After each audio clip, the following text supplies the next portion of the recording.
Assalamualaikum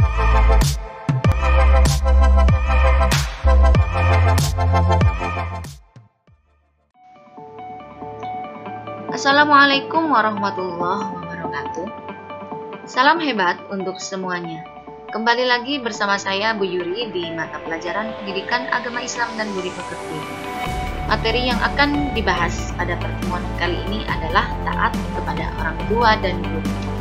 Tujuan pembelajaran: setelah mengikuti beberapa rangkaian kegiatan pembelajaran, peserta didik mampu memahami tentang taat kepada orang tua dan guru. Peserta didik mampu memahami dalil nakli terkait taat kepada orang tua dan guru, dan peserta didik mampu menerapkan berbakti kepada orang tua dan guru dalam kehidupan sehari-hari. Pemahaman taat kepada orang tua. Taat berarti suka menurut, patuh, dan berdisiplin.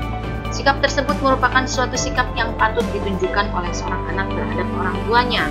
Mengapa demikian? Hal ini dikarenakan mereka atau orang tua memiliki kedudukan yang tinggi.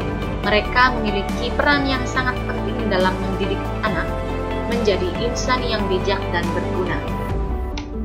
Taat kepada orang tua merupakan hal yang utama dan diperintahkan dalam agama Islam. Orang tua memiliki peran dan jasa yang besar dalam mendidik dan membesarkan anak-anaknya. Hal ini tentu saja bukan dilalui dengan jalan yang mulus, tanpa adanya rintangan ataupun hambatan. Bahkan ada beberapa hal yang harus dikorbankan demi sekedar mempertahankan hidup anak-anaknya. Pemahaman mengenai taat kepada guru. Guru adalah orang yang paling berjasa dalam memberikan dan mengembangkan ilmu dan juga kemampuan kita berpikir. Guru juga sebagai orang yang mengajarkan ilmu, membimbing dan mendidik muridnya agar mempunyai wawasan yang luas. Guru membantu anak muridnya untuk mampu mengembangkan sikap kedewasaan, menghargai orang lain, mampu menjadi pribadi, dan juga menjadi pemimpin yang mempunyai akhlak dan bertanggung jawab.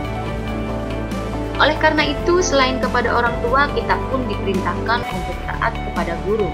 Jadi sudah sepantasnya kita lakukan untuk patuh dan taat, mengingat besarnya peran dan jasa seorang guru.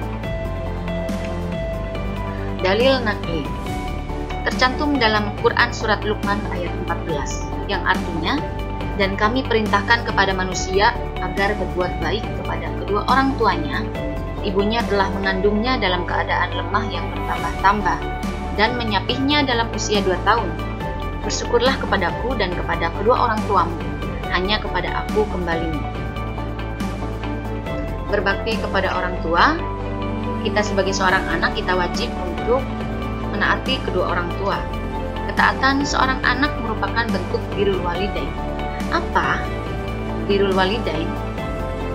Yaitu berbakti kepada kedua orang tua.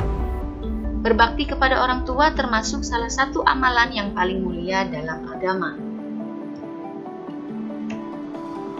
Sabda Rasulullah Shallallahu Alaihi Wasallam, hadis yang diriwayatkan oleh At-Tirmidzi. Ibnu Mas'ud pernah bertanya kepada Rasulullah Shallallahu Alaihi Wasallam, wahai Rasulullah, amalan apakah yang paling mulia? Beliau menjawab, sholat tepat pada waktunya. Aku bertanya lagi, kemudian apakah lagi wahai Rasulullah? Beliau pun menjawab, kemudian berbakti kepada kedua orang tua. Dan aku bertanya lagi, apalagi wahai Rasulullah? Beliau menjawab, kemudian berjihad di jalan Allah.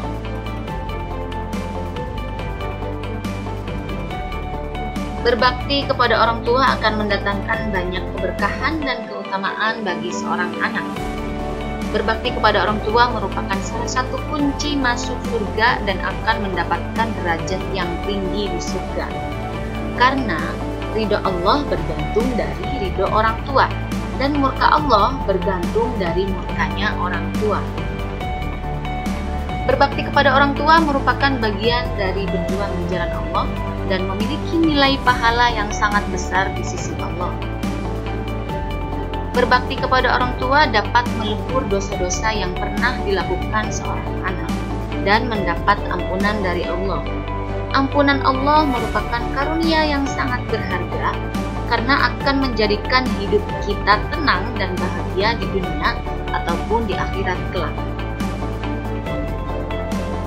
Berbakti kepada guru. Sebagai seorang anak harus patuh dan taat kepada guru. Sebagaimana wajib hukumnya mematuhi kedua orang tua, wajib pula mematuhi perintah para guru selama tidak bertentangan dengan syariat agama Islam. Guru adalah orang tua kedua setelah orang tua kandung kita atau orang tua asuh. Guru telah berjasa besar dalam mendidik dan mengajari berbagai ilmu pengetahuan dan menerangkan akhlak yang mulia.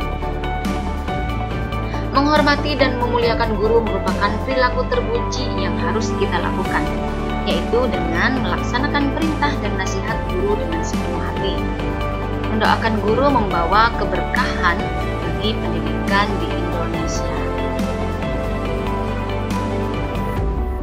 Seorang murid dilarang meremehkan dan merendahkan gurunya. Rasulullah telah mengingatkan kita semua agar tidak merendahkan dan mencela seorang guru. Dalam sebuah hadis riwayat Al-Baihaqi, Rasulullah Shallallahu Alaihi Wasallam bersabda, "Barang siapa yang merendahkan gurunya akan ditimpakan oleh Allah kepadanya 3 azab atau 3 penderitaan. Yang pertama ada sempit rezekinya, kedua hilang manfaat ilmunya, dan ketiga keluar dari dunia ini atau wafat tanpa iman." Semoga kita terhindar dari ketiga azab atau ketiga penderitaan ini. Sikap ini harus dipegang sungguh-sungguh sebab bisa jadi kita lebih pintar dari guru-guru. Meskipun demikian, kita harus tetap rendah hati dan menghormatinya karena pada hakikatnya kepandaian kita saat ini adalah berkat didikan dari guru-guru kita dahulu. Sekian pembelajaran pada pertemuan hari ini. Semoga bermanfaat. Tetap semangat dan selalu jaga kesehatan. Terima kasih. Wassalamualaikum warahmatullahi wabarakatuh.